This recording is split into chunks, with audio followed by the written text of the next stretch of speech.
ଏରା କୋଉ ଭୋଗ? ଆଜି ଦୋଳ ପୂର୍ଣ୍ଣିମା ହେଇଥିଲା, ଦୋଳ ଠାକୁର ଭୋଗ ଖାଇବାକୁ ଆସିଥିଲେ, ସେ ଭୋଗ ଆଜି ଆଚ୍ଛା, ଆଜି ତାହେଲେ ଦୋଳ ପୂର୍ଣ୍ଣିମା। ଦୋଳ ପୂର୍ଣ୍ଣିମାର ଗୋଟେ କବିତାଟେ ବୋଲିଲ, ଲେଖିଛ ଯଦି। କବିତା ବି ଲେଖିଛି। ଆହେ ଫଗୁଣ ମୋର ମନକୁ କରିଛ ଦ୍ୱିଗୁଣ। ଦୋଳ ପୂର୍ଣ୍ଣିମାରେ ଦୋଳ ଗୋବିନ୍ଦ, ଦେଖି ମନେ ଆସେ ପରମାନନ୍ଦ। ନଗରେ ବୁଲନ୍ତି ବିମାନରେ ପ୍ରଭୁ, ଦୀପ ଜାଳି ଉଭା ଭକତଗଣ। ଆହେ ଫଗୁଣ ଫୁଟା ଚଣା ଆମ୍ବ ଖଜା କଦଳୀ, ବାଳ ଭୋଗ କେତେ ଭଳି କି ଭଳି। ରାତି ଥାଉ ବି ଯେ ଶ୍ରୀରାଧା ମାଧବ, ଭୋଗ ଖାଇବେ ଫଗୁ ବୋଳି ହୋଇଣ।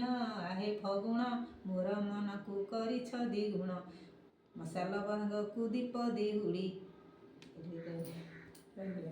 ଆଗେ ଘଣ୍ଟୁଆ ଧାଡ଼ି, ଭକତ କନ୍ଧେ ଝୁଲି ଝୁଲି ବିଜେ, ଦେଖି ତନୁ ମନରେ ଶିହରଣ।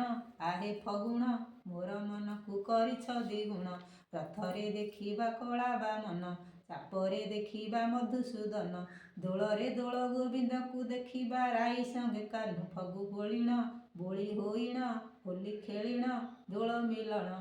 ଆହେ ଫଗୁଣ ମୋର ମନକୁ କରିଛ ଦ୍ୱିଗୁଣ, ମୋର ମନକୁ କରିଛ ଦ୍ୱିଗୁଣ। ମୁଁ ଲିଜା ଲେଖାରୁ ବୋଲିଛି। ଯଦି କବିତାଟି ଆପଣମାନଙ୍କୁ ଭଲ ଲାଗେ ତାହେଲେ ଲାଇକ୍ କରିବେ। ରହୁଛି, ଜୟ ଜଗନ୍ନାଥ।